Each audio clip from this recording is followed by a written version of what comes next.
Welcome to the Setbreaker Podcast, and today we have a very special guest. We have Ron Josol.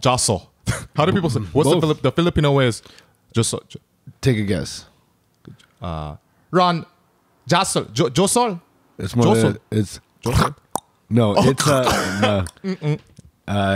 no. It's in the Philippines they say it with an H. Josol. Josol. Yeah, but here they just say Josol. Josol. Yeah. I was like, maybe it'll help the American audience if we just say it the white way. I think Josel's. I mean, there's not too many ways to pronounce it. I think Josol or Josol or Jasshole. Or They want to be an asshole to about you it and shit. Yeah. But so you've been doing comedy for 25 years. Yeah. Well, my very first set was 1993, and then my second set was 95. So I got booed off. No, 94, my second set.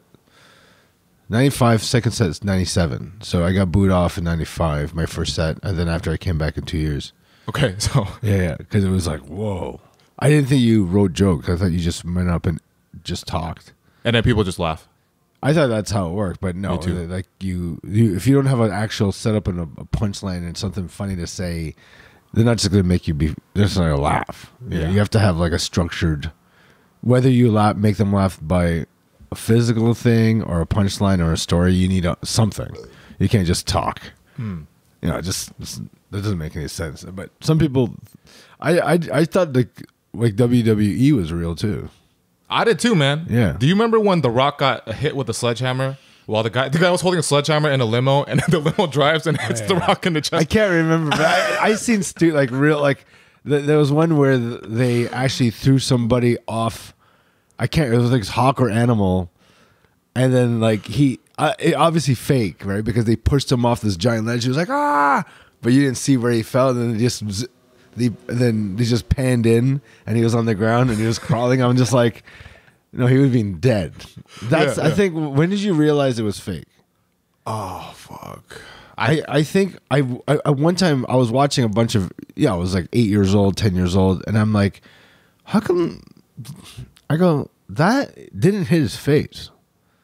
I remember looking, I go, that missed. That clear, and they slow motioned on the VHS or VCR, and I just saw this.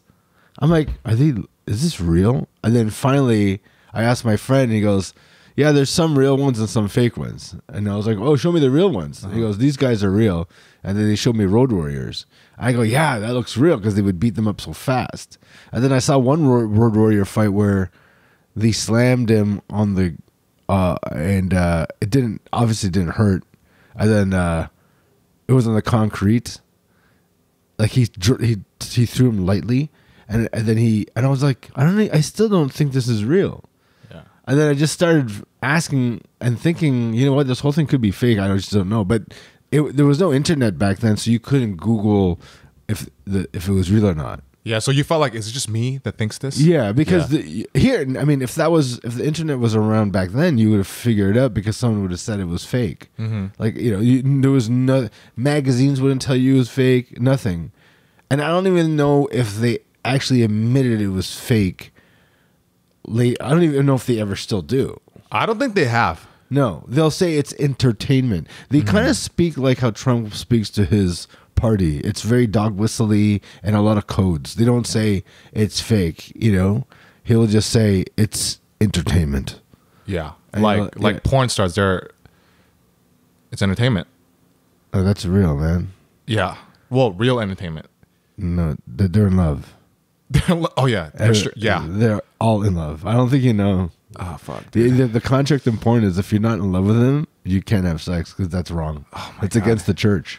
You know what? I haven't been in many relationships, so I don't know. I'm green. Well, you know what you do? I was talking to this girl this weekend, and she was like, you know what?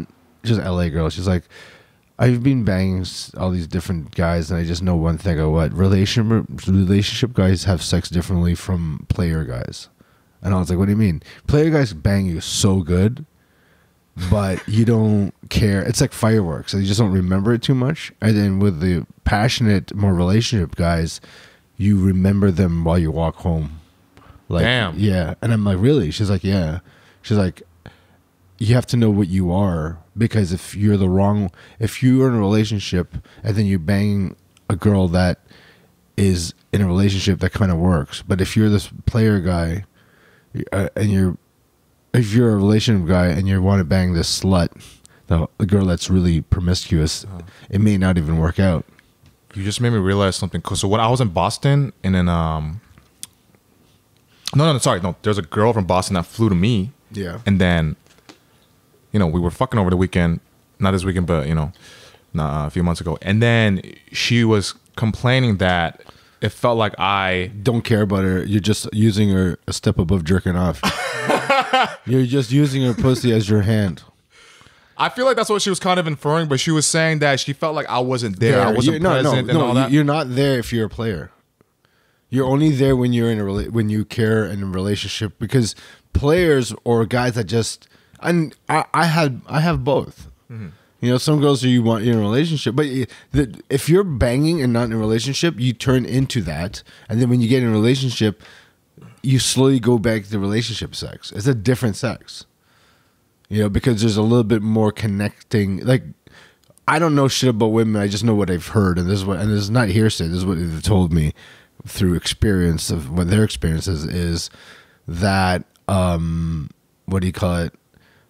Having sex regularly with a relationship guy, they kind of know what their body feels and they care about it, right? But most of the girls are like this. I hate it when a guy makes me feel that he is just using it just to get off, and then they're so done right after, where they're not caring about anything that their needs that they may like. But that you have to know where you are. Yeah. Because if you're a relationship sex dude, you can't just convert back to. It's kind of like this. Imagine doing a bunch of shows for the Asian community, and then you have to go back to a white community. You kind of have to readjust. Mm-hmm. You can't just go, okay, now I'm going to fuck this way or do a show. You can't be like, stop Asian hate. Like, all the white people are going to be like crickets. But if you do the Asian people, like, yeah. Well, you could. I mean, you could, but the Asians are they're already... they're not going to feel it the same way. Yeah, so you have to know. And you had this thing that was interesting last podcast we did where you're saying that girls like it when you say, you shouldn't date a guy like me. You're going to get hurt. That is anybody probably under 28. Oh, for sure, yeah. Or really immature older women. Mm-hmm. Because that makes them go, ooh, because you're basically going, don't touch the cookie on top of the shelf, kid. And then they want it. So what other tricks do you do to make? No, that was the past, by the way. Just to clarify, I don't do that anymore. I never said you did now or never. Yeah, I'm clarifying for the podcast. I know, but you just have to. You have to write down all the tricks that makes. See, here's something that they don't teach you in school: how to attract a woman or how to attract a man. They can't teach you in the class because it's very controversial. A lot of the times, women don't want to admit that certain things they're attracted to, which can make them look a little demeaning, because let's be honest, what attracts a woman to a man is totally opposite what attracts a man to a woman. What attracts a woman to a man, it could be looks too, but a position and power is something they're always attracted to, always. And a guy is not. That's not their top three. Position and power is attractive, but it's not the top three of an innate human male's mind. Nope. Right? And they can't teach that because it could be condescending. It could be, what's the word? When fuck, I can't remember the word, but when you demean a woman, I don't know why I can't remember. Demean them in like a really bad way, like a strong way? Male chauvinistic way. Like it's anyways, but yeah. What they're attracted to, they may not want. They hate. Women hates the fact they're attracted to assholes. Mm-hmm. They even go, I don't know why. True. I hate that.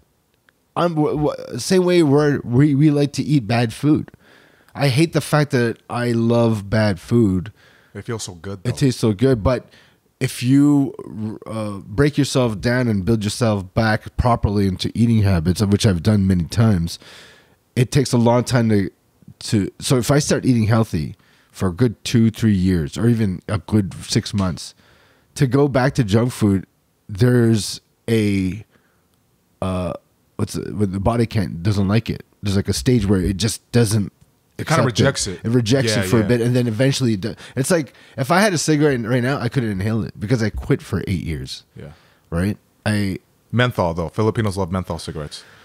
I don't know. When I hang out with Filipinos, they're always smoking. You must have been like hanging with a lot of old Filipino. No, they're from uncles. the Philippines. Actually, no, some of them are older too. Yeah. Yeah, I right. mean, my dad was a menthol guy. I was normal. I until I hit like 35. I think I was just regular cigarettes, and then I would smoke menthols. Yeah, I would have a menthol in my right pocket, and then the regular in the left pocket. Or then I found these Camel Crushes, where you could be normal cigarettes. Do you still smoke? No, I quit like 10 years ago. But the Camel Crush in the filter has a little ball of menthol, and you crush it, right? Yeah. And then you can smoke. Yeah, so you could choose. Yeah.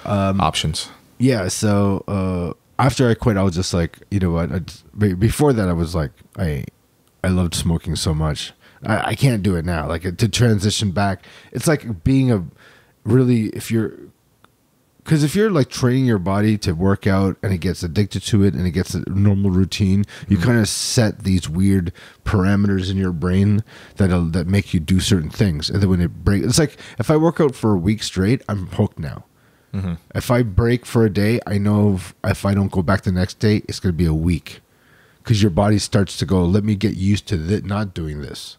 Like you have to try to go to shit after you've been, because that's like, I'm trying to take a break this week, and I'm like, me too. I feel crazy. It's like I'm gonna not do it today. Yeah. But even as we speak, I feel anxiety because I feel like I'm supposed to, even though my tendons are kind of like, hey, dude, chill the fuck out. How often do you work out? Usually every day. Like 4 or 5 times a week. Yeah, me too. I usually go every day, and for like 5 of the days of the 7, I'll be working out with weights, cardio, and stretches and stuff. But 2 of my days that are just off, I'm still doing cardio for an hour. Uh-huh. It's like walking. It's just let's just burn 500 calories today for my days off. Yeah, you know that's when I get on that whole week habit, I'm stuck. And it'll go for months, and then I break once. Sometimes it could be 2 to 3 weeks without even working out because the body is now going, I like this. And let's transition to something different that we're not used to. I think we're good food, bad food, same thing. Relationships, one night stands, the same thing. But they should really have a school on how to attract the opposite sex, because that's something nobody teaches you. Nobody teaches you besides the game, the book, The Game, which is very controversial and was banned in many places. Yeah, and you know what? They also upgraded it and changed it here and there because the game doesn't work for everybody. Sometimes everything you do opposite from the game works too. So it all depends how you look like and what you say and how you dress and who you really are. Yeah. You can't be trying to do pickup shit and like these gambits and these when you are this fucking like anime guy. You can't be like going up to random girls. I can't tell you how many guys I've seen. Hey, excuse me. It's like, yeah. It's like, can I have your opinion on something? Like that's like a totally set up routine. Yeah. And it's just weird. Yeah, it is. Yeah. Like I guess learning how to. I guess nobody teaches you anything. They literally just go, okay, you're finally 15, 16, you start getting hormones, you're getting horny, you're fucking hard all the time, and which is so hard to deal with at that age because you don't know what you're doing. If I had a raging hard on every 40 seconds now, I know what to do. But God, what's weird about life is by the time you figure out most of the things you wish you figured out about women, you're already too old and can't get hard and you're not attractive anymore. It's like it's a contradiction in life. It's like why is the male the male peak of sexuality and being horny is 18 to 21 where a woman's is 35 to 40? Like that shit doesn't match. Plus they mature faster too. Earlier. Yeah. Right. And then we take longer. Like it takes us to 25 to even begin to think like, yeah. Okay. You're literally giving a rocket launcher to a child and you don't know what you don't know what you're doing. You're 16 to 18. You're literally shoving your dick in anything you need to. Oh, yeah. It's like if I had that problem, because it's a problem. When I was 16 to 18, I'm like, what am I gonna do with this shit? I can't keep jerking off every day. Eventually, you just want to have sex. Yeah. And then finally, you get a girlfriend, and you're having sex 3 times a day, and they're just like, they're enjoying it because it's new, and they're learning their about sex. But their peak is not going to come yet. Uh-huh. You know, they're not going to be as horny as we are. It's always the same shit where a woman at 8, when a guy and a girl they're dating at 18 to 21, the guy eventually wants so much sex that the girl's like, oh, fuck, this guy can't. He can't.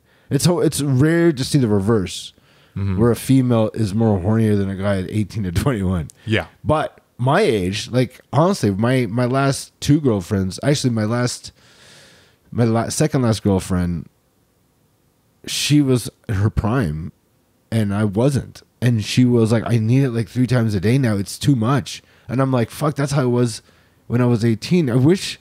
So really, 18-year-old men and 40-year-old women are the perfect match. Yeah. That's disgusting. It's a little creepy, yeah, for sure. But women are never known as the creepy. It's the opposite way around. If I was 40, if men's sexual prime was at 40, which would be great, you know, and women's would be at 40, that would match. Actually, what would be perfect? Women's sexual prime 18 to 20, and men's sexual prime 38 to 20. 38 to 40. So you'll see a lot of 40-year-olds or 18-year-olds. Yeah. That's terrible. There's a lot of daddy issues going around. Yeah, that's the only way that happens is you date a girl that has a lot of daddy issues. Yeah, I have I have this thought of where girls that like to call guys daddy have daddy issues, and so far every girl that I fucked that wanted to call me daddy has massive daddy issues. So now when a girl says like, "Oh, daddy," I get kind of turned. I'm like, "Oh, I get." Do you call them mommy? No. Oh, okay. No, I just say hey, tell me your body belongs to me. Like, it belongs to you. And because I like domination, like, to the highest level. So like I get turned on if they say it's like, oh, like there's one point where I was like, oh, is your body, is that pussy? I was like, yeah, you're gonna give me everything. Yeah. And I'm like, you're gonna give me your soul. And I said that one time I was choking her, and then she's like, yeah. And I was like, and then like, you know, but I think it's also like an insecurity thing. It, or yeah, no, she liked it for sure. Yeah, but it makes me. I think it. Looking back on it, I think it's also because I have this need to feel like, hey, it's okay. So when they say you can have everything, it's just kind of saying like, come on, it's fine, you're safe. You know? I see weird shit like, I'm gonna drink you tonight. No, I'm gonna make you a chalice and just drink you. Yeah, I'm gonna take.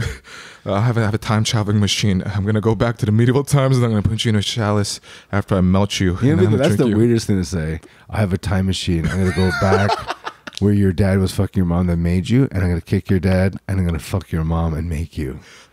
Yeah. I think that went a little too far. But I feel, dude. But when you're fucking a girl, there's so much shit that can pass, and yeah, I kind of want to try something like especially that. Gas. Yeah. Yeah. I remember farting one time. I was like, I think we're talking. We started. You know, you're like, who's on first? You know that whole who's on first skit that in the.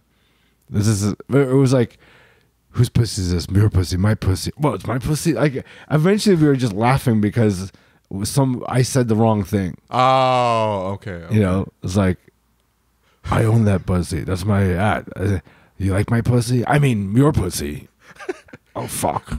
I did that one time. I was like, something about my dick going deep into your, but I switched that to balls into your. I want to put my left nut inside you. Yeah, I said something like that. And not fuck you at all. And sit on you like a chair. Yeah. With good posture. Because I have spine problems.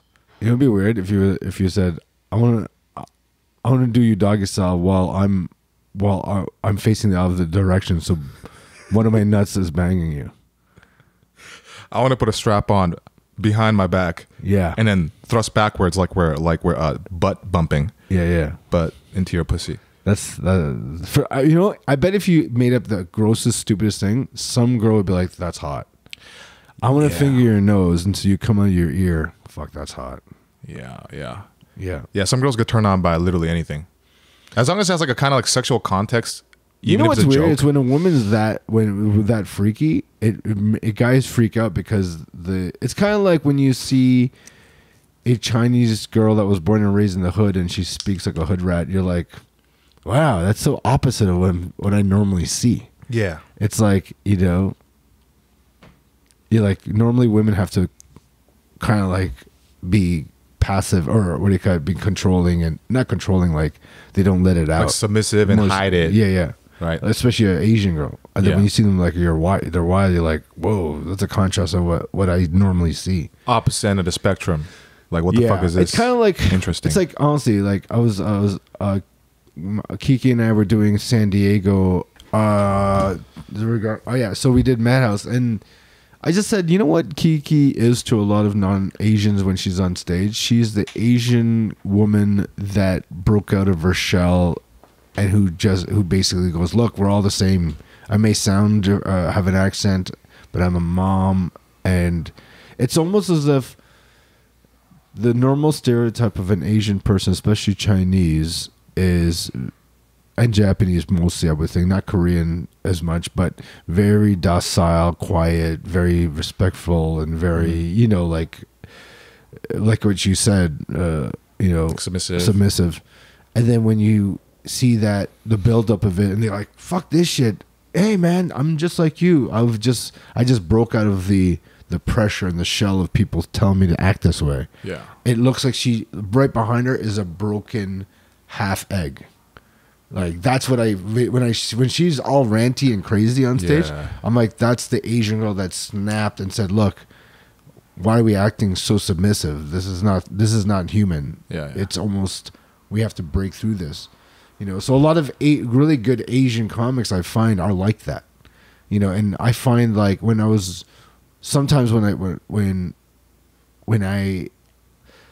first started even doing bigger shows in LA, the bigger comics would not expect the energy and attitude that came out of my mouth. Not that it's huge like a Dane Cook or anything, but it's just so opposite of what they expect from a good Asian or Filipino kid. It's just like, whoa, you think like me. You know, even Yoshi. Yoshi's a edgy Japanese comedian who opens for Dave Attell and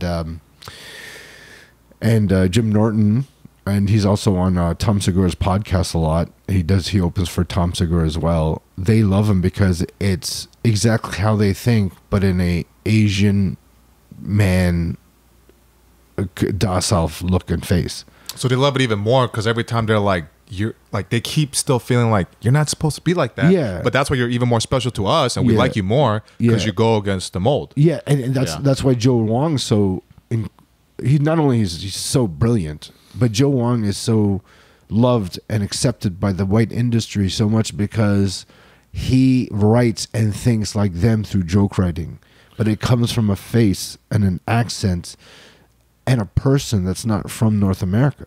He literally couldn't speak English until 1993 when he moved to Texas and went to Rice University. He learned English here.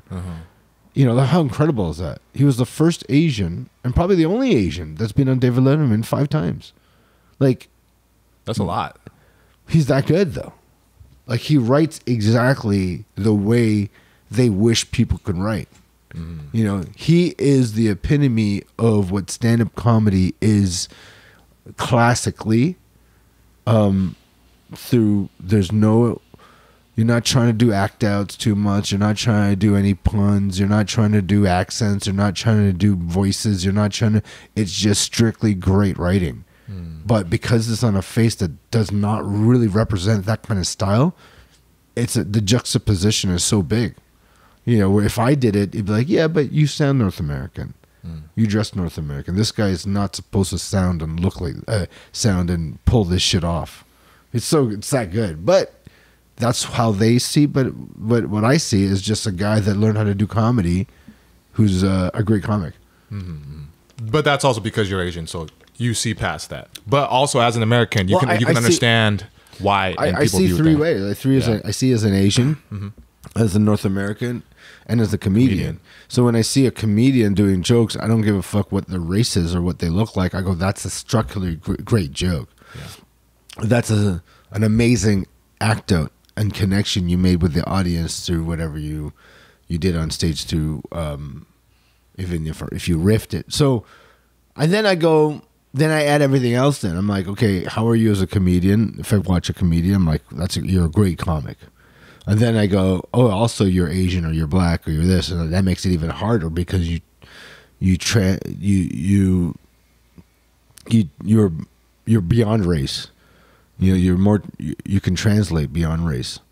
You know, so I'll start as a comedian when I look at a comic, then I'll go to my Asian, and as a human being, I'm just like, are you good for, how good are you for the humans, for the planet?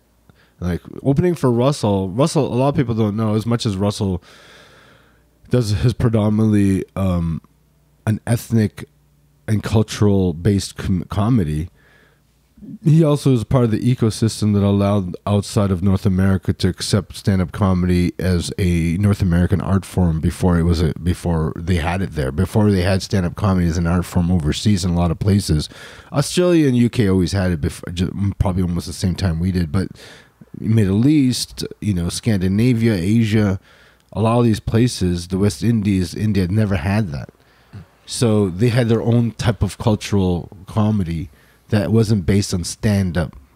You could be funny on stage, but it may not be stand-up, you know?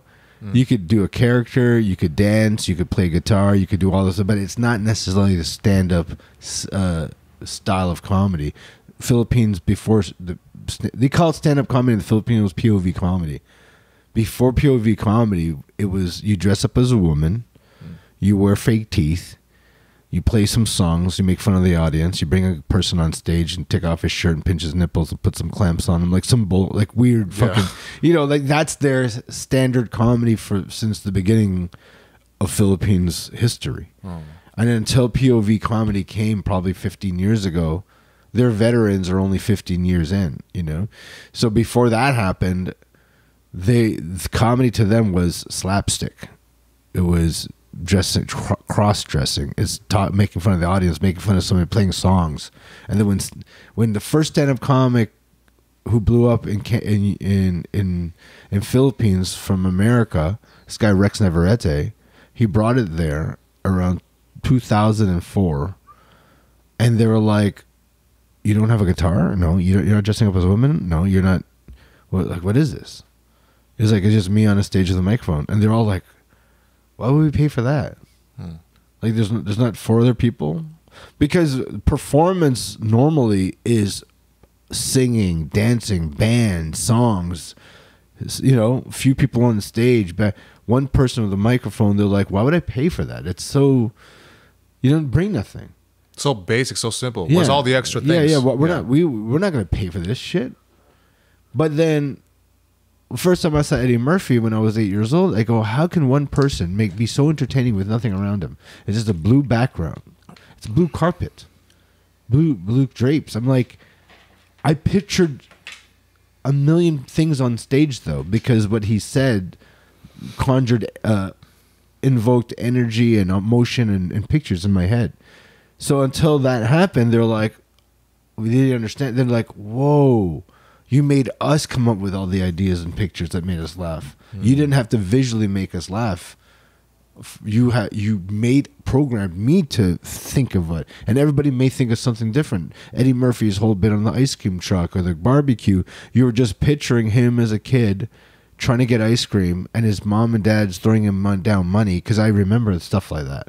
Or a cookout, you know, regular family party, crazy uncles getting drunk, you know, everybody's trying to be relaxed. It starts a fire, a kid gets burnt. Like, it's always like they know how to paint pictures on stage, which is better than the actual, if there was a set of what he was trying to convey the moment. Like, so, set up, punch. No, like say he was talking about a family party. And then because Eddie Murphy's bit had like a 5-minute bit on a family party. You could easily set up the stage where there's the uncle coming in, and then you're in the back, you're in a party, you know. But that wouldn't be as good as just Eddie by himself talking about it, because you couldn't recreate that moment just by the set on its own, like the actual, you know. Like a theater set. Like a theater set, like having a play or a stand-up version, or like a play version of that idea. Or you could probably do something similar if you had cameras and made a movie out of that thing. Yeah. but it's only 5 minutes, right? So that is the best way to convey that energy. You couldn't set it up more elaborate would make it worse. You know, so the Filipinos realized, wow, you could just be one person on stage, and it represents a lot of things because you're bringing us into the world. Now they got used to it, so now they're used to that type of comedy. Then when I started working there, I was already 20 years in, and so they would be like, "Holy shit, our veteran here is 12 years in. You're 20." Like, to them, that blew their mind because stand-up comedy as an art form wasn't around before 12 years. So they see as you, like, they go, it's like saying wine from France. It's the authentic version, you know. But yeah, all around the world, it's pretty much the same now. They all get it. One person on stage, one mic. You don't need to overdo it. You don't need to put backgrounds or, you know. Yeah. So I don't even know how we got to this question. So every year you do what, 30 different countries about? Every year for the last maybe 15 years, I would do around 30 countries a year, and in all different countries every year. Sometimes I'll do the India, Pakistan, and Sri Lanka thing. Sometimes I'll do Scandinavia, which is basically Sweden, Copenhagen, or Denmark, and Norway. Or sometimes I'll do West Indies, which is Jamaica, Trinidad. Sometimes I'll go to the Middle East and do Dubai, Lebanon. It all depends, but Asia. Every year, there's 10 countries straight in Asia that I do all the time. I'll fly from Hawaii, then go to Guam and Saipan, and then I'll start from Philippines, Thailand, Vietnam, Myanmar, Cambodia. Then I'll do China, Hong Kong, Japan, Korea, and then, you know, Singapore, Malaysia, Indonesia. Those are like standard. You know, and the India and all this other stuff, those are like every 2-3 years. And they get it. They get the jokes. Well, it's been there for at least 15 years now. So their veterans are 15 years deep, and their favorite comics are our favorite comics, and especially Malaysia and Singapore, they're under British rule for 400 years, so everybody speaks English. And they have like a bit of an English accent. You know, so it's weird because that those countries speak English perfectly in Asia. Like, you'll see a man that's 90 years old, he could speak perfect English, you know, because it's British. See, so I'm first born in America, right? And my parents, the elders in my family, they have strong accents. And, from what part of China? Oh, Korea. Oh, Korea. Okay, sorry. I thought you were Chinese. No, I'm Korean. Oh yeah, Kim. Yeah, Kim. Which is weird. Park and Kim are such white names. Why? Well, if you put Kim as a first name, that's a very white name. Yeah. But when you put it to the back, the end, yeah, then it's Asian as fuck. Right. And Park, are there white people? Those last names Park? No, it's just more right? of a park. Park is just a white sounding. It's like the park your car, go to the park. True. You know? Yeah. Kim is like Kimberly. Yeah. They're very white words for Asian people. Yeah. It's like I never met a Chinese person named has last name George or Truck. You know, because that would be an English word. Because I thought they came from English words, Park and Kim, or unless those are distinctly Korean words also. Well, here's how it is. So when you say Kim, it's Kim. Kim. Yeah. And then Park is Pak. Right. So but then they were like, let's add a R. Yeah, like my friend Paul Bay, it's not pronounced Bay in Korea, it's Ba. Paul Ba. Be. Be. Yeah. Very close, yeah. Ba. Yeah, but it's interesting, isn't it? But so anyways, going back to it was, so since I was used to either they couldn't speak English or they had a strong ass accent, whenever I saw an Asian guy who was like 30 and older and they spoke perfect English, it was weird. It was weird. I was like, what's wrong with you? But the whole time I'm not realizing I'm becoming that. Yeah. I'm born here, so I speak perfect English and I still couldn't look get like that out that of my now. head. Yeah, you kind of do look like that a little bit. Just yeah. Like I think a young Asian kid would be like, wow. Actually, no, because a young Asian kid's dad would be me. And so it wouldn't be weird to them. It'd be if I spoke like this in the 90s, people in the 90s, kids in the 90s would be like, wow, this Filipino dude speaks English perfectly. Yeah, because it's different now because it's way more and there's the internet. But yeah, all that's, you know. And in Canada, the population of Filipinos that they came in was from the 70s. Prior to the 70s, it was rare to have Filipinos in Canada. They brought them in with Jamaicans and the West Indies to help for the hospitality working career, right? Mm-hmm. In America, they've been around here since the 1520s or something like that, right? So the first time I went to do comedy for the Filipino community in the late 90s, I met Filipinos that were already in their 60s that had no accents in San Francisco. They used to be teachers, and they're friends of my friend Rex. And he would introduce me. He'd be like, hey, this guy was my teacher after the comedy show, and he was like a 65-year-old Filipino guy that was born and raised here, and his dad. So they both didn't have accents. His dad was already like 90, and he was like, my dad could speak Filipino, but not even perfectly. They were around in the 20s. And so he was just like, hey, how you doing, man? Yeah, well, I can't speak Tagalog or anything like that. And Tagalog. yeah, but his hair was white, and he was like 65-year-old a teacher. And then I was introduced to a Filipino guy that was from Oakland that just came out of San Quentin. So he went to school with Rex, and he went to jail because he was part of the Crips or some gang. I feel like Bloods. There's a lot of Filipino Bloods. Like, Bloods. Yeah. And then so he acted urban or black, and he had braids, and you from afar you're kind of confused because the way he dressed was very hip hoppy. And then you see him closer and closer. He wears shades, so you don't really see his eyes, and you assumed he was black just because of his color and his braids. And as soon as he took his glasses off, you're like, holy shit. But my friend Rex goes, no, you have these urban type of Filipinos, you have the guys that are kind of like rich and white, and you have the skater guys, you have the rocker guys. And to me, that was so new because Filipinos I'm the first generation of Filipino Canadians. Before me, there was nothing. So we were all the same. We all were dressed, we all liked house music. We all like hip hop. We all dressed the same way. We all had the same haircuts. There was one, rock and roll kind of like rock Filipino, but they had long hair, but nobody was his friend because it was weird. And then he went off to be the lead singer of Journey. Yeah. He is Canada. Yeah.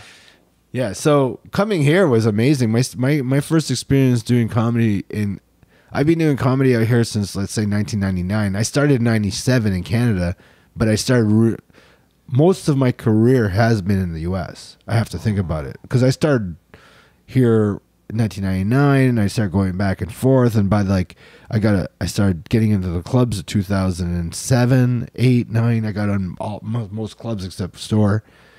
And then I also did Showtime special with Edwin San Juan, and I did a DVD with Ali Wong back in 2004. So the stuff I've been doing here is it's like when people in Canada go, how's it playing in the States? I go, I don't know. It's normal. I remember it was weird when I first started doing the US because the jokes that would work it's kind of like you do jokes here that work, and then all of a sudden you're in Nebraska, and then you're like, how come these jokes don't work? It's because the population and the clientele is different. You got to tweak it to them. You got to almost generalize what you're doing so everybody can understand it. It doesn't, like, you play here in LA, you go San Diego, it could be a totally different feel, or even something that's so not big city. It's kind of like from here, then you do Bakersfield. You're like, okay, it's a little different. Can you give an example of what you're saying about generalizing the joke so it can be more understood by other audiences, specific to general? Okay, so here's one joke I had to somewhat generalize. Let's say you're adding a little bit more information. So here's a joke that I would generalize. Like, say I do a joke about there's different forms of handshakes and you don't know which one's coming So I go, hey, there's so many versions of handshakes. You don't know which coming. You got fist bumps, elbow bumps, handshakes. Sometimes you don't know what's coming out. You end up doing this. That is a funny action. Yeah. But for some people that don't understand handshakes, like they go, I don't know. There's very different. So what do? I have to go. Okay, after COVID, it's so hard to see how you greet people. Oh yeah, it's true. You don't know what's coming up. You have a fist bump. You don't know, and then end up you doing this. That just allows the rest of the population to go, oh, from a reference point, that makes sense. Because sometimes they have a standard handshake. They don't go, well, I don't fist bump. I don't handshake. I don't elbow bump. I just handshake. Or if I'm in Asia, we don't do that. We just bow. What are you talking about? So that works in big cities, but to generalize it, I change the setup. So everybody goes, oh, the reference point of, oh, because of COVID, now I don't know which is coming up. I have to guess. Yeah. It makes more people understand it. Sometimes here's another one. I started comedy in 1995. My first year in comedy, I had to tell the audience I was Chinese because nobody knew what a Filipino was back then. All right. That looks like it works everywhere. It really doesn't. Some people do this. Back in 1995, nobody knew what a Filipino was back then. Aww. So how do I... you know where they say aw? Yeah. Because that city feels bad that... Then they shouldn't.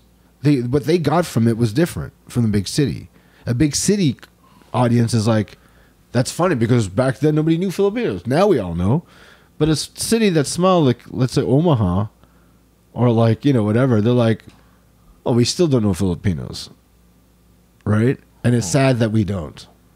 So how do you make them laugh as well as a big city? I have to go, I started 1995. It was a different time back then. In the major cities, a lot of people didn't know what Filipinos were, but so I tell people it was Chinese, and then it'd make more sense because sometimes if you think like a city person, your jokes are going to be as a comedian, those jokes would be a city joke. But if you're from a small town and you do start comedy, your jokes could be small towny. They're going to be a little bit more loose, a little bit more not up to date in terms of referencing in pop culture. And it's more like you're just this person that just enjoys life, Southern bunkin'. Slice of life. So yeah, but you got to start adding in more information that makes us stimulated.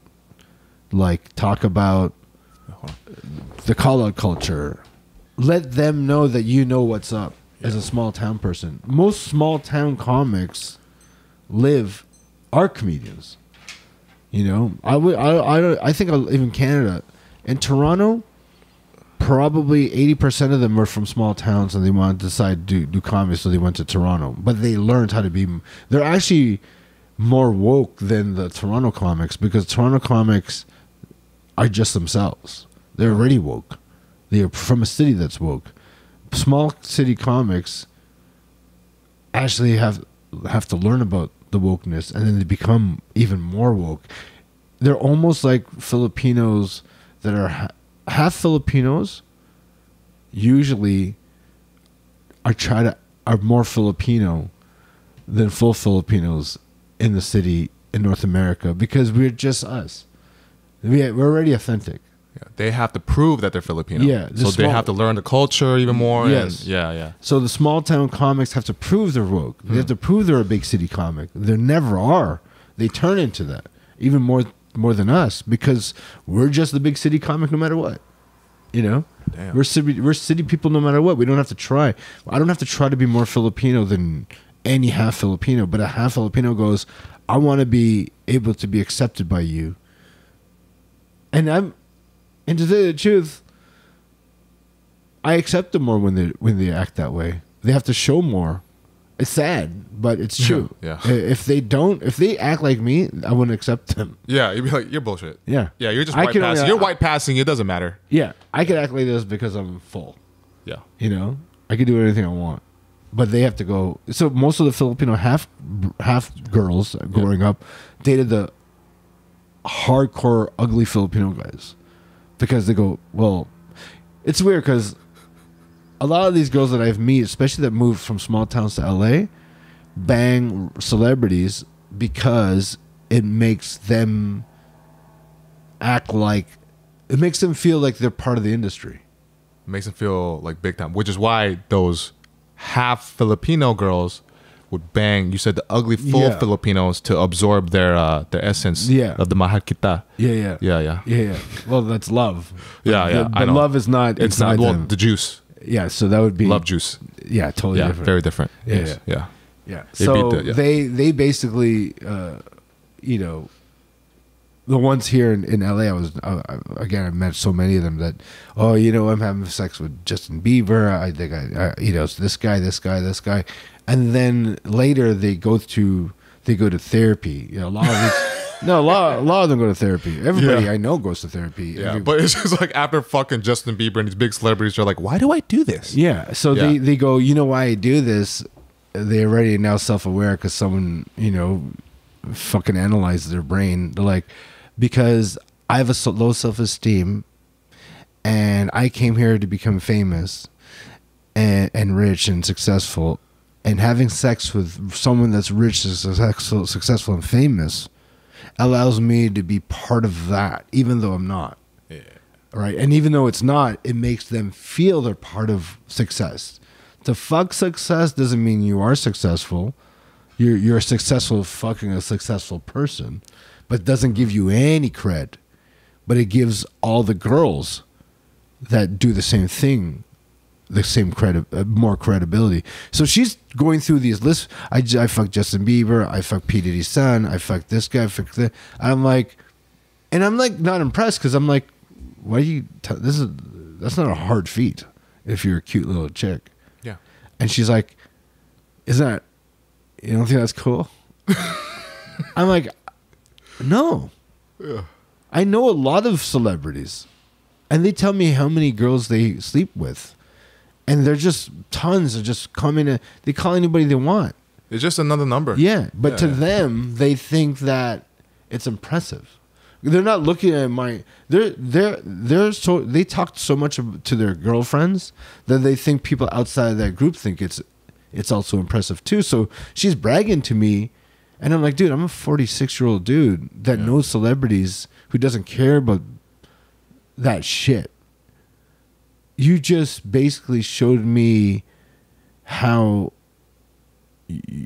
slutty you are. Yeah, and how little you think of yourself. Because is that what you pride yourself on? Not even the fact that maybe, why not talk about how maybe you could volunteer on weekends for the homeless? Like, that's really cool. Like, you really care. Or say something what you've done that's impressive and really, and you're proud of that with success. Your effort. Yeah, like, hey, guess what, man? I did volunteering and I got this job. And I'm a new writer for this. It's not big, but, you know, I'm making $1,000 a week.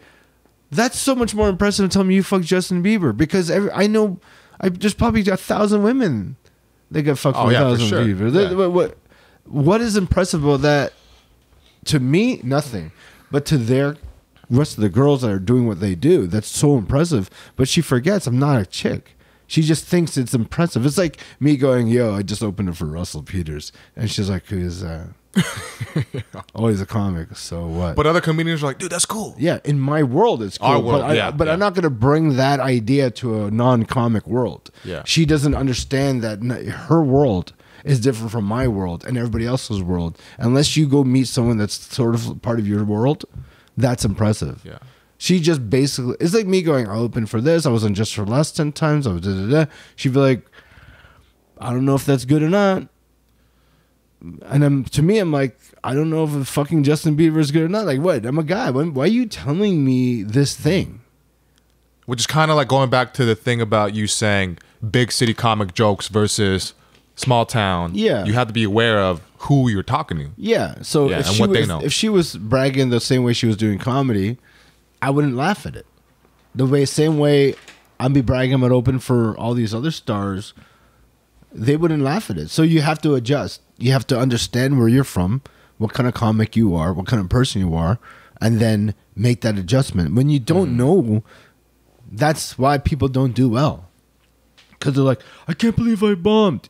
Yeah, well, you did a black comedy show after Chris Rock, and you are so fucking white, and you're talking about camping.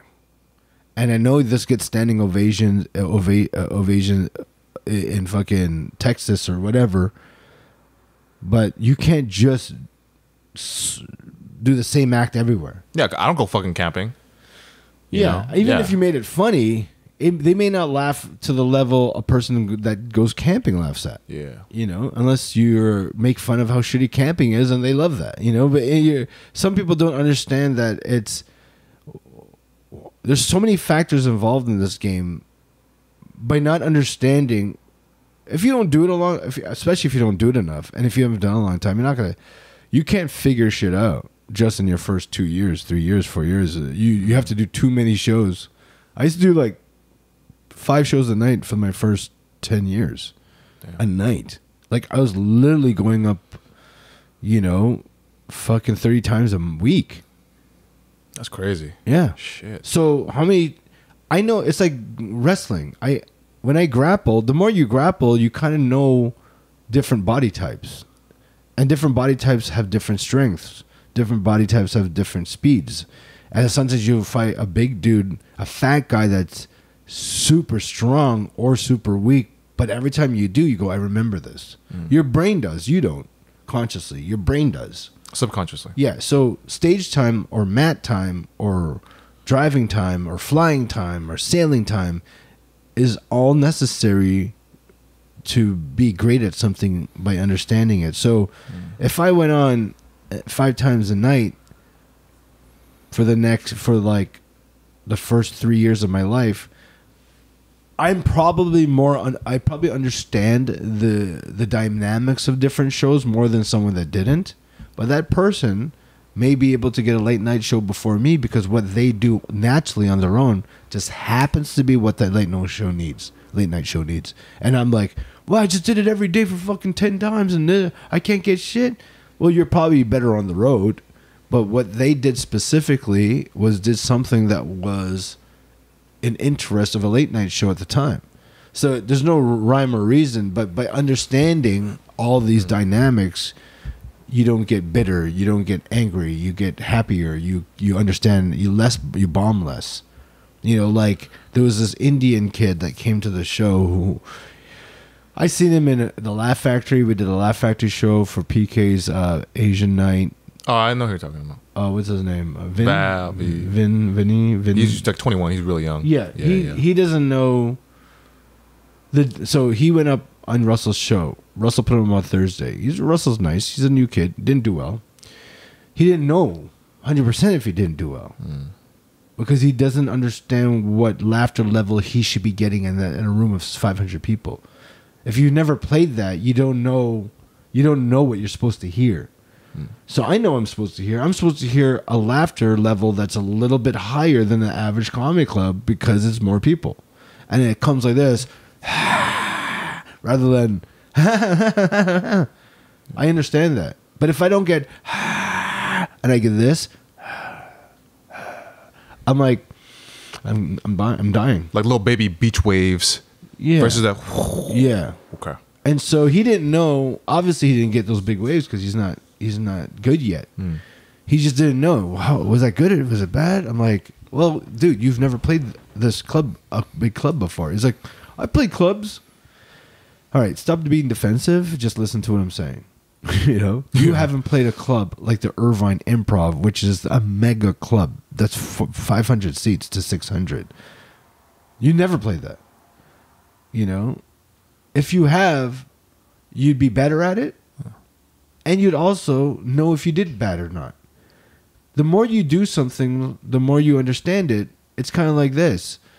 When you go, if I do it all the time, and like let's say the Improv Irvine, if you keep playing shows, you play shows there, you figure it out. So it's like this. Comics will like this. I can headline. Okay, how much time can you do? Can you do 45 minutes? Oh, yes. Have you done 45 minutes before? No. Then you can't headline. But I could. You think you could. You can't just by saying you can. And maybe you could do it once, but we're talking 5 shows. And a Thursday, Wednesday, Tuesday, Friday, Saturday, Sunday night are all different types of audiences. You have to adjust subconsciously. Can you explain the difference? Thursday, Sunday, they're relaxed. They're probably the easiest of the shows. Friday, first show, they're too tired. They're kind of exhausted from work. They may not laugh a lot. Then at night, they're too drunk because they worked a lot. Now they drank and they can't wait to get fucked up. Saturday generally is the best reaction for comedy shows, but they're always a little bit. They're a little high strung. You got to hit them hard. So you got to come up with this different energy in all shows. The Thursday show. It's a very easy show. It's not fully packed. They're kind of like waiting for the weekend. They're not, So when someone says to me, "I can headline," I've headlined before. How many times have you headlined? I've headlined once in a weekend. I did four different shows at 45 minutes. If you don't do it regularly or have been doing it regularly for years, like even this way, if you're a headliner that's been headlining for 15 years already, and then didn't do it for a year, you can't go back and headline the same way without practicing. You still got to be. It's like, let's say with me, after 1 year, I didn't know 45-minute sets. It was COVID, and then finally, Matt Chavez from the comedy club in LA Comedy Club in Vegas calls me up, and I'm in Canada. He was like, "Hey, do you want to headline this weekend?" Sure. I fly down there. I go, "You know what, man?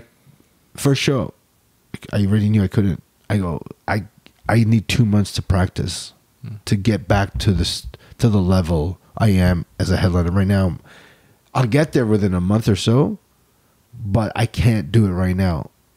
Sure, just feature. Thank you. I featured for a couple of weeks, finally got it back, started headlining again. After 2 months of headlining, I'm back. 99%.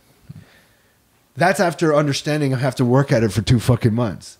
So if you've never headlined regularly, maybe a couple times, you can't tell me you're ready to headline. How are you going to do that? You never practiced. You never did it usually headliners are headlining constantly. If you're not constantly headlining, you're not a fucking headliner. You could probably do it one show a month that you could put all the energy in your brain for that one show and hit that 45 and maybe kill.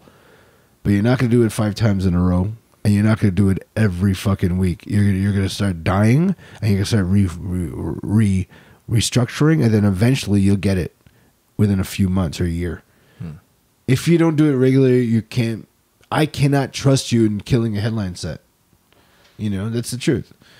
Anybody that says, "Oh, I could do 20 minutes," do you do 20 minutes regularly? If you don't do it regularly, then the chances are you're not going to be doing good. You probably hit the time. Hitting the time is not the same as killing the time or killing it in that time.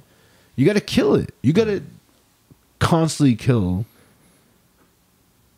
at that position to be called that position. If you don't kill as a feature all the time, you're not a feature. That kid's not a feature. That kid's not an opener. That kid's an open micer that has to practice more. That's all it is. It's not that he's not even funny. Just keep doing it. Keep going up. Eventually, you'll get comfortable. You'll have enough. You'll have a 5-minute showcase set, 10-minute set, and then a 30-minute or 20-minute set. So that's what I mean, I guess, about how you gotta change it up, and how different shows. It's kind of like a Thursday show and a Saturday show. In grappling words, would be a Thursday show would be grappling a blue belt. A Saturday show is grappling a fucking brown belt. It's gonna be a little harder, because they know they expect more from you. And that's their weekend off, so they're like, make me fucking laugh. Yeah, and that weekend with Russell, they paid $150. They didn't just pay their regular money. So they're going to be harder on this kid. I told him, like, yeah, but I do all these shows where? In the bars. I go, what? That's free. These guys paid $150. You better give them $150 worth of comedy. And you don't have $150. You have 4 cents worth of comedy right now. Yeah. You know, it's hard to do. It's hard to build up an act that works. It just takes time. For 5 minutes, it takes a year. You know, that's how long it takes Joe Wong to do a 5-minute killer showcase set. It takes around a year. Wow. Because you do around 15, 20 minutes of material a year, and then you take the best of that 15, 20 as your showcase set, which is your calling card or trailer to your movie. That's what a showcase set is. It's giving them a trailer to your movie. If I could, this is how I get, here'd be the difference. I could walk in to a comedy club that nobody knows me. I have my calling card ready. It's my 5-minute showcase set. You may have 5 minutes, but and some other comic may have 5 minutes, another comic, but this is specifically made to get me booked as a headliner. Yeah. They just have to see it once, and they're like, "Where can you?" When there's an example, when the booker for Stir Crazy saw me do 5 minutes, and he goes, "Can I headline you?" He already knew because he's also been around. In that 5 minutes, I show a bit of each joke has a topic that could be extended to another 10. Each joke, but I give them a little bit of each, and they're like, "This guy has at least 45 minutes for sure. Mm-hmm. It's too deep. There's too much to these." They just know. So my 5 minutes is if it looked like something compared to that kid's 5 minutes, mine will look like this fucking crazy bomb that has all these lights and numbers, and and his is basically a firecracker. Or like a fucking. So his is a bouncy ball. Yours is like a Rubik's cube. Something like that. Yeah. But it can only be. You could only tell if you're a booker. Got it. They'd be like, "Why did he get hired and he didn't?" Well, the booker knows by movement, voice. The booker for Comedy Magic Club, Richard, who's been booking there forever, says, "I could see if someone's a vet by turning off the volume." And I just see their demeanor. It's their eyes, their face, their smile, their confidence, their walk. I don't even have to hear it. And he's right. You watch anything enough, you kind of know you're an expert at it.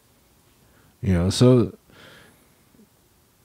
it's hard to tell. A lot of people don't know how good anybody is until you go on the road with them, until you hang out with them and do shows with them. Because everybody has their own circuit they made, whether it's an open mic circuit or it's a comedy club showcase circuit in LA, New York, or whatever, or it's a headline circuit. So here's circuits for me. I'll do all the shows that you do too. I'll do open mics. I'll do the Crazy Rock Asian festivals. I'll do that. But then we have our own circuit that we made.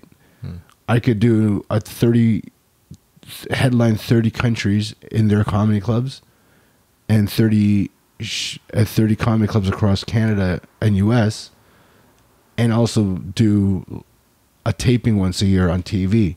So I created that own circuit, right? If you just see me in open mic and you're an open micer, you will just think I'm like you. So the funny thing is, I'll do a lot of the open mics, especially before COVID. I would go up twice a day. I would do like the Fourth Wall or the Thing. Just do there's all comics. Only 10 comics. You have to stay and watch the other comedians. The whole hour. Yeah, I'm fine with that. I pay $5. I don't give a fuck. I need to come up with material. Yeah. But then I'll get this. Yo, you know what you should do? I'll go, what? You should... well, if you want to get into clubs, you should not do that joke, and you have to do more of this and this and that. Oh, okay. And I'll talk to the open micers because I'm not there to... Wait, they would say that to you? Yeah, but they don't know any difference because they don't know me. Oh, they just... I'm like them. I lined up, I paid, I waited, I did my show. But then they think I'm like them, which is fine because they don't know my circuit I've created. Mm-hmm. And then eventually... they'll find out and go, I'm sorry I said that. I didn't know. I go, no, it's okay. Because how would you know? How would you know? You just don't know. You just don't know who you're fucking with and who you're meeting in this whole industry. So everybody should just be a little bit more attentive and not just jump the gun and trying to tell someone what they should be doing because nobody knows yet. It's like, it's a very common thing for amateurs to do. Amateurs love to go, you know what you should do? You know what you should do? Headliners don't talk. Like here, I did a show with like 4 headliners a couple months ago or like whatever. The only time they talk about comedy if they came up with something new and you know them, and that's it. They don't talk. They just talk about everything else but comedy. We hate talking about comedy in a green room right before we go up. This is the time we talk about comedy, you know? So you could tell who's an amateur already because they talk. You could tell who's new because they go, oh man, that room was amazing. And it's not a good room. Yeah. You could just tell. Yeah. You know, you just like within fucking 2 minutes, I go, you're 10 years, you're 1 year, you're just new, dude. Nick, already. You're asking me questions only amateurs would ask me. You know, so, you know, you go around it long enough, you know. And then the other comics know too. I just have to say a few words. It's like one comic was like, yeah, I did this show and I'm like, man, is Gideon still there? He's like, You know Gideon? I go, yeah. No, man, that was 20 years ago he used to book it. Oh, yeah, he used to... boom. This guy's been doing it for 20 years. Yeah, because the people I know are 20 years in, too. So they would figure it out right away, or... It just, you know, it's like people just talking... It's like 8th graders talking to first graders. It's exactly the same thing. The first graders don't know, though. The green room was like this. I'll be talking to whoever. Anybody is 25 years, 20 years, 15 years even. And then you'll see this kid come in. And it's fine. But they'd be like, some men already like showing like they're like us. Yeah. And then they're like, yeah, so you did that room in, I heard you were in Laugh Factory. I saw it, you're in Laugh. Another comment was like, yeah, like that's normal. It was like, so how'd you get that? Already you're like, this kid doesn't know anything. Because you know what the answer is? How did you get that? Okay, let's see. Do comedy every fucking day, at least twice a day, and eventually someone will see you and say, you should showcase for this guy or this girl. And then you do it.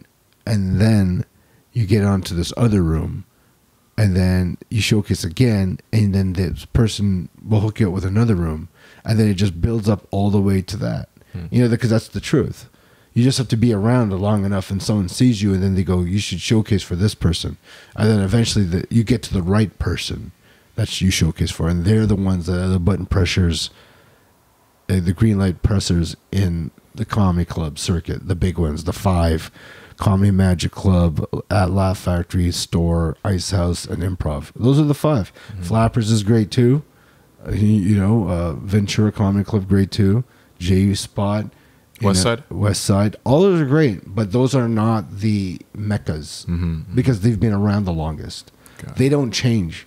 You know, you could talk about any of the best alt rooms in the world in LA. Guess what? In a month, a year, or 2 years, they may not be there. But those 5 places will always be there unless someone buys it, the Ice House. So, you know, I just think that I think just people should just, you know, it's hard because you always want to be the level above you. You always want to, but when it comes down to it, kill it, and then they'll allow you to go in. That's really what you have to do. Be that half Filipino. Trying to prove, yes, yo, I'm Filipino. I know what the fuck it is. Yeah, be the half Filipino, or what's the other person we were talking about? It was either half Filipino or and then the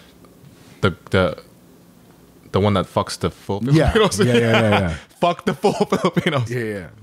So, okay, what's your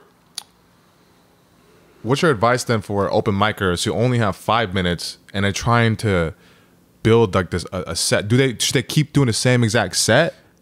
Yes, all the time, or what do you think? Yeah. So here's a big misunderstanding with 5 minutes, and a lot of comics are never getting anywhere because they think this. I got to have a new 5 minutes every time I go on stage. Okay, fine. Then you're not practicing the muscle of shining. You're practicing the muscle of doing well on the moment. And unless your brain works as a riffer, like Ian Bagg, and even then, you can't even do that in 5 minutes. You really have to keep what kills and just put away that doesn't. So if you even said, well, what advice can you give these amateur comics that only have 5 minutes? Your 5 minutes is never done. My 5 minutes is always evolving. It's not done. You have to keep working on the 5 minutes until it gets you something. So let's say I have my new 5 minutes and I keep working it. In a year, that changes because I change. You don't keep your material for the rest of your life. You change with it. If I talk about skinny jeans and it's a year later and they're not in, why the fuck am I going to do that joke? Every single joke has a timeline, right? And if you have 35 to 50 jokes in your 5 minutes or whatever, you can't keep any of those jokes forever. If you do, they're kind of it's too generalized maybe, right? You always have to evolve them and always have to keep changing. Your 5 minutes is everything keeps changing. It's nothing's static.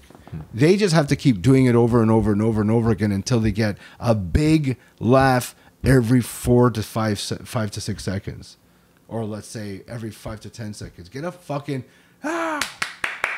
like not just you could. That's not laughs. That you want something that stands out, right? The more I just learned this a few days ago. The more passionate you are about your jokes, the more they're gonna kill, and the more people are gonna connect to it, and the more that's gonna get you somewhere. If you're just doing jokes that make people laugh because you know it makes them laugh, eventually it's going to be a static, robotic laugh. There's certain laughs I don't like. There's certain laughs I do like. Certain laughs I don't like, they'll laugh because the joke is easy. It's supposed to, right? But just keep doing it. You have to just keep doing it. You can't just... And this has nothing to do with blowing up on YouTube. It has nothing to do with being famous. It has nothing... This is the art. And you may not be famous, you may not get money, but if you just talk about the art, you got to do it over and over and over again. And they go, how it's boring, it's the same material. It's not the same material because you're tweaking it. You're changing the word the to a, or blue to red. You're adding more. It's under a microscope, but it's changing just like cells. You know, that's what it looks like. If you see it straight up, the average audience goes, that's the same joke as last night. No, I actually changed it. You just can't see it under the microscope, but the joke went up, the laughter went up a notch. And you're trying to... The highest level you can get as a joke is a belly laugh and an applause break. If it comes close to that, then it's pretty much done, right? In 5 minutes. In 5 minutes, you don't have too much... If you're not killing every fucking joke... It's not done. And when it's done, some jokes are gonna fall off because you're not interested in them anymore. So it's never done.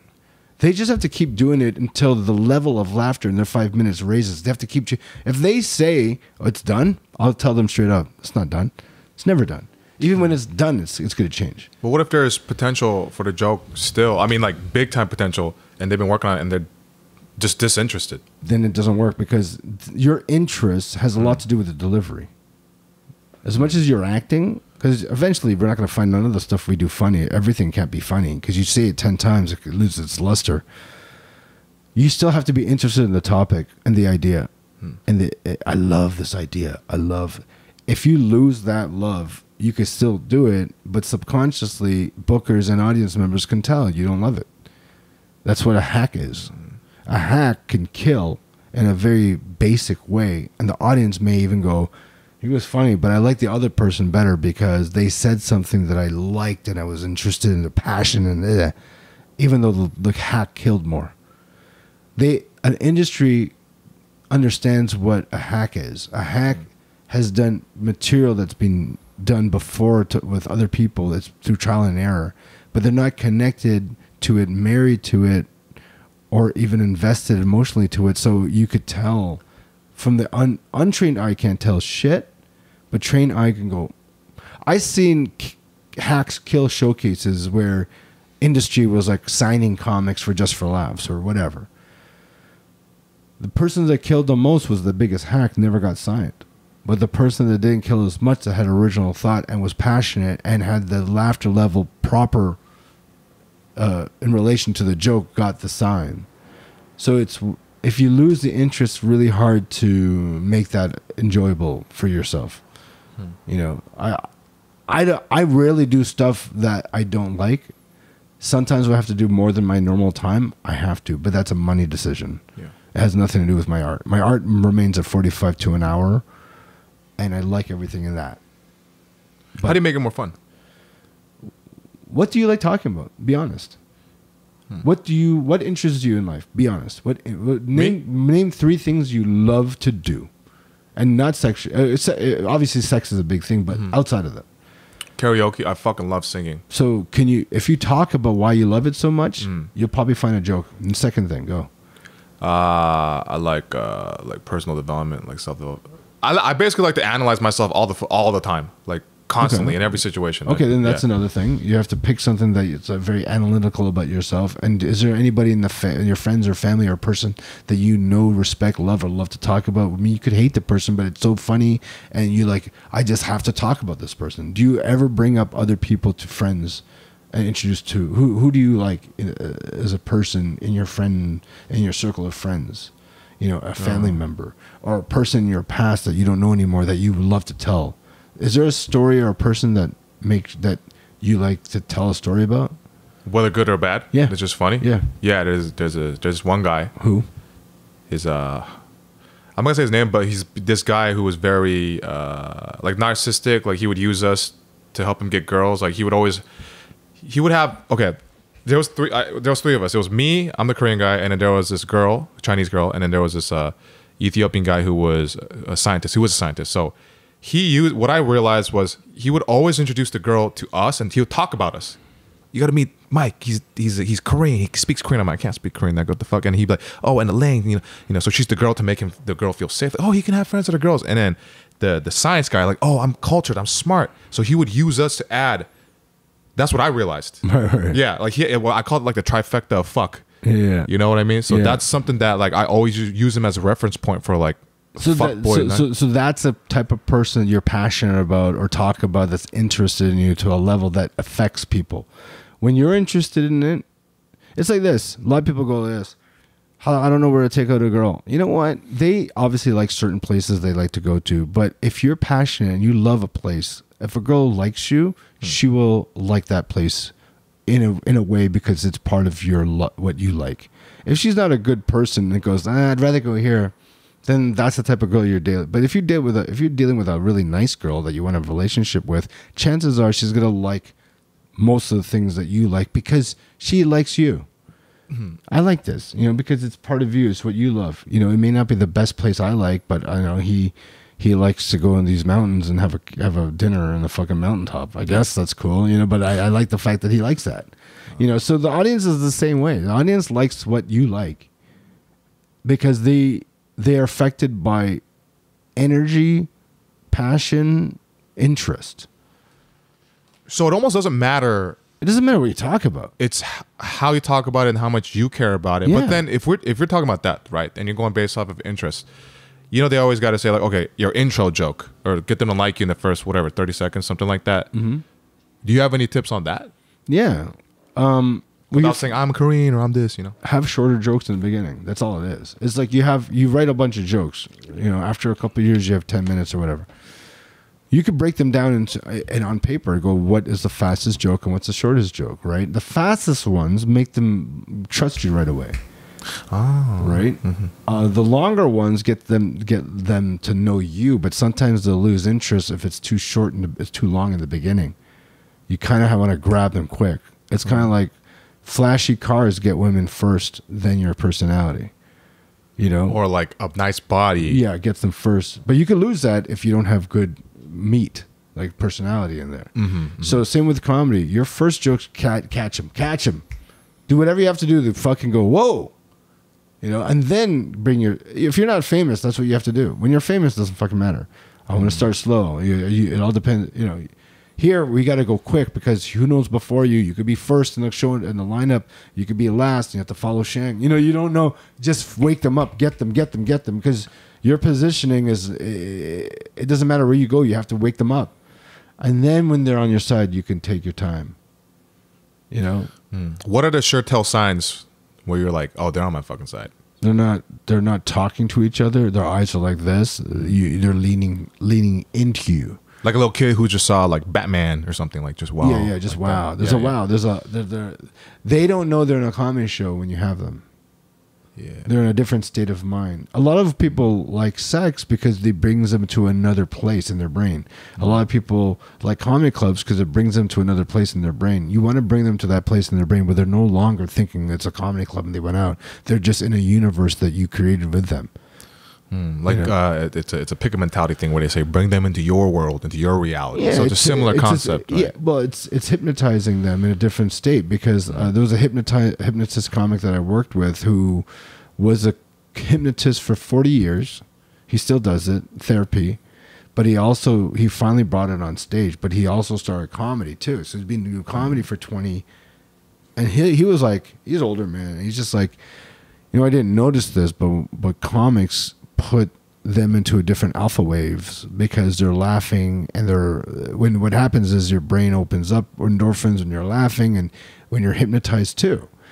So you guys bring them into some different level of hypnotism. And it may be not as deep as a hypnotist, a real hypnosis, but they're on there because it's a vibration that they connected with. So they're all like zombies.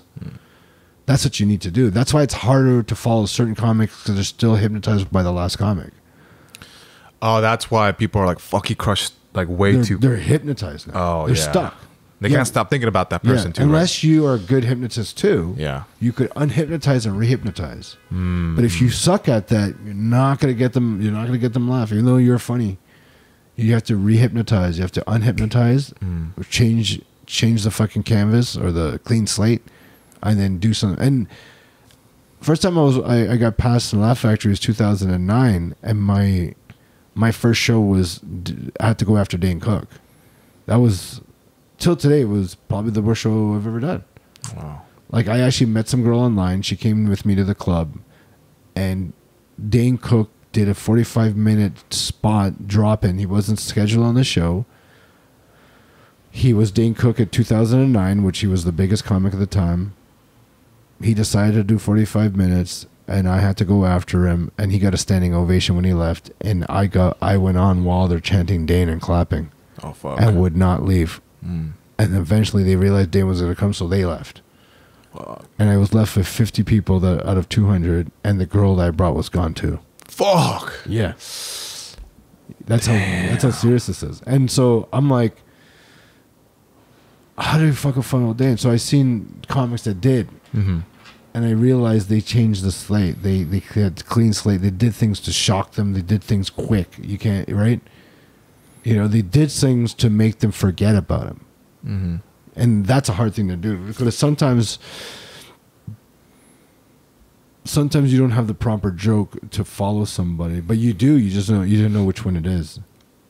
If someone got a standing ovation before me the day Michael Jackson died and nobody knew, and I went on stage after that person and said, Michael Jackson just died, that would wake them up. They would forget the last person because it's that shocking. Your joke almost has to be that good to make them forget.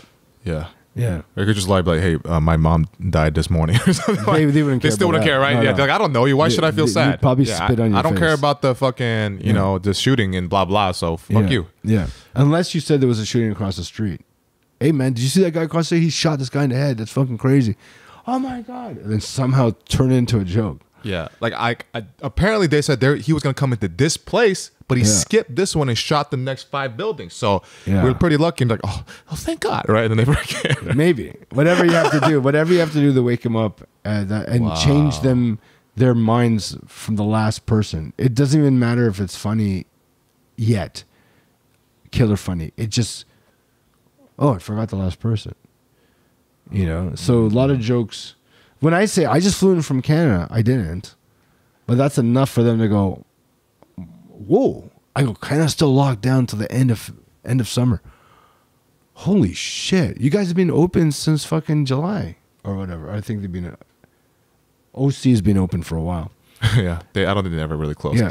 That alone makes them go, wow, that's crazy. Things locked down, and right away I do the handshake joke, and they're like, totally forgot. You have to make them forget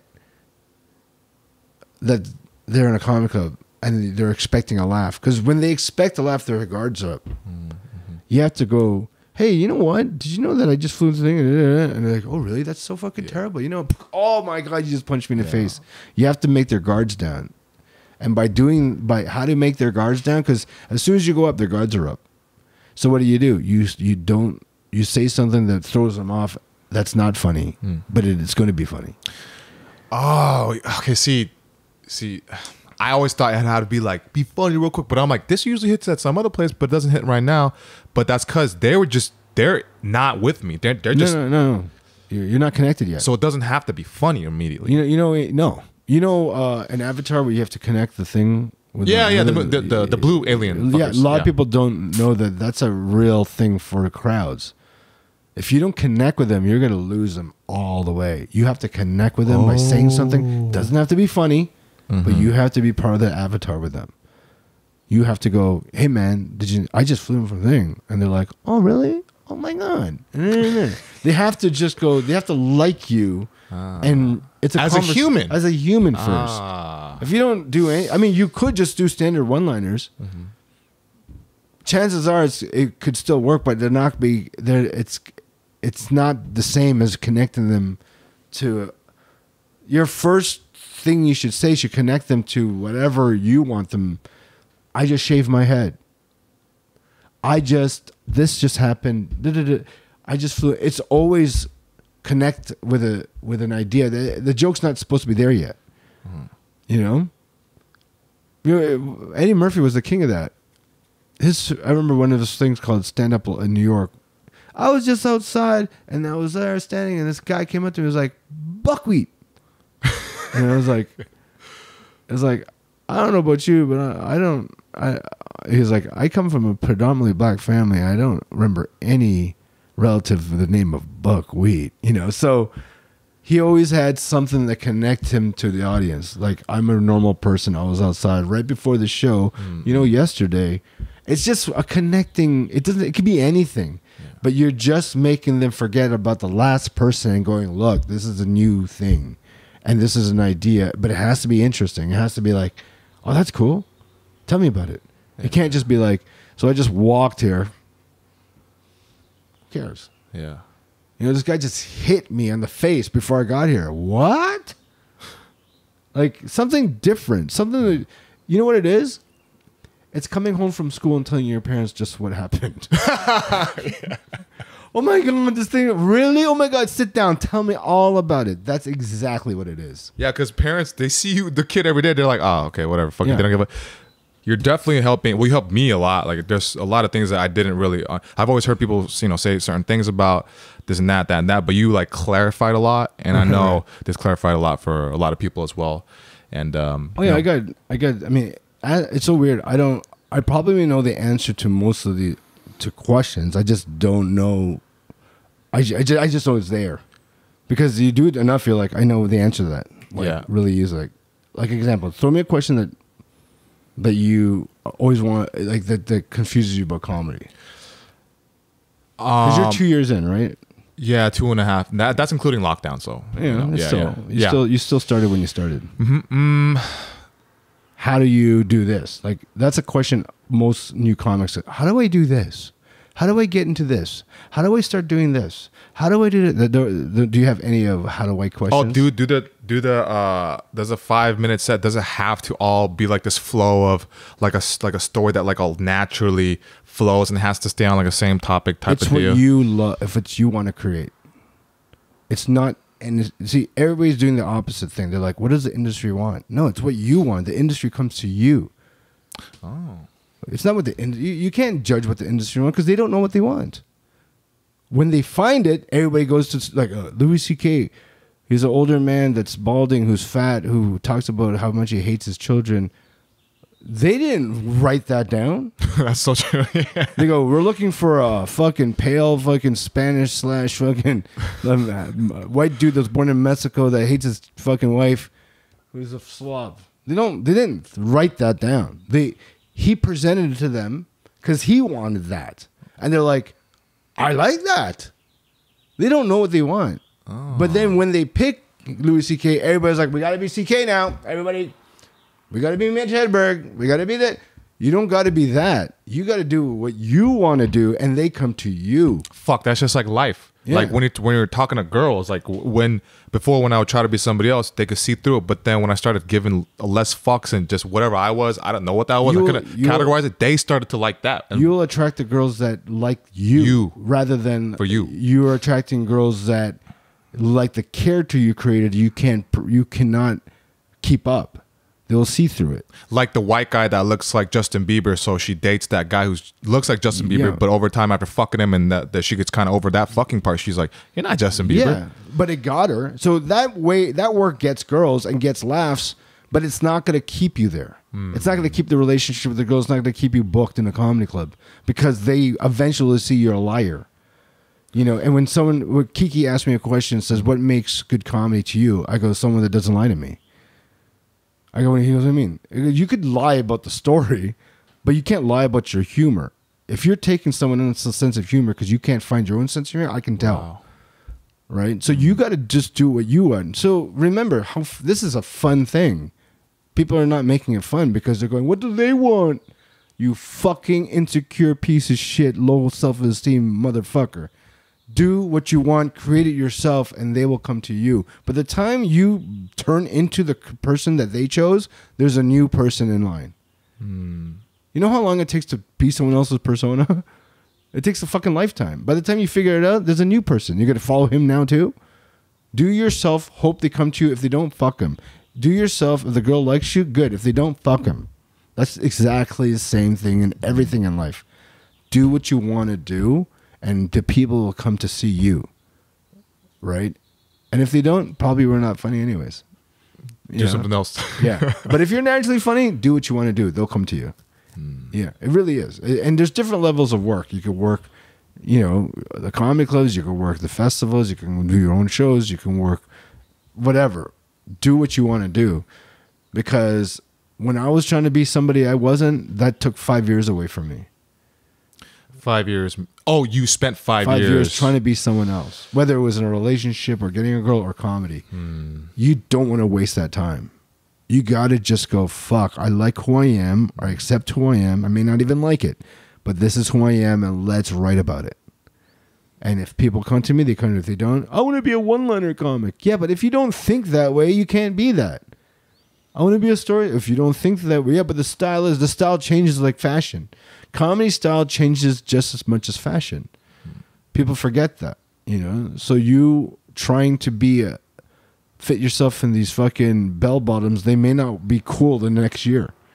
You just do what you have to do, and you be honest with it. And chances are, there's like you could pick the story style, you could pick the one-liner style, you could pick a regular joke, some act outs, but make sure that it is what you want, and that's part of your life, and that's part of your humor. To find your voice is accepting who you are, and this is I don't know if it's 100% for everybody, but this is what I've learned. You're trying to find your voice. You have a real voice, and you also have a voice that you wish you were. It's in between there. It's not your voice 100%.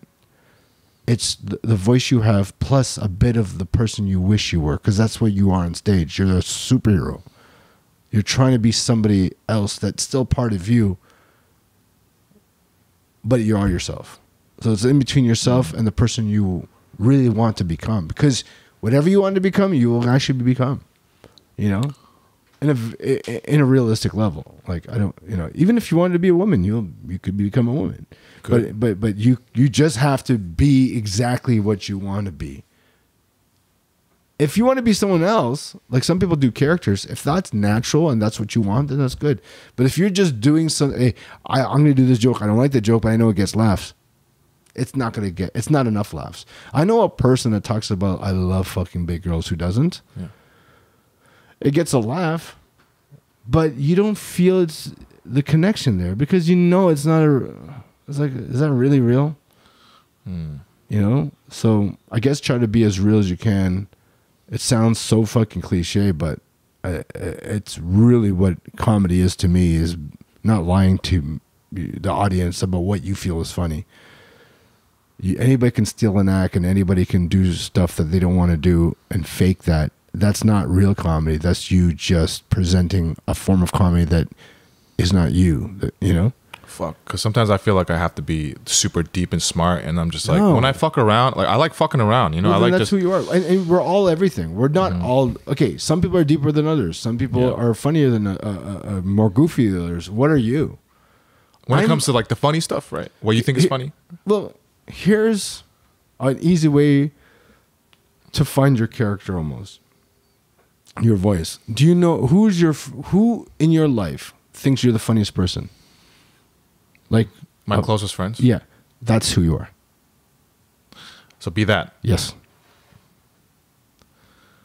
Oh. Okay. How far are you from that on stage?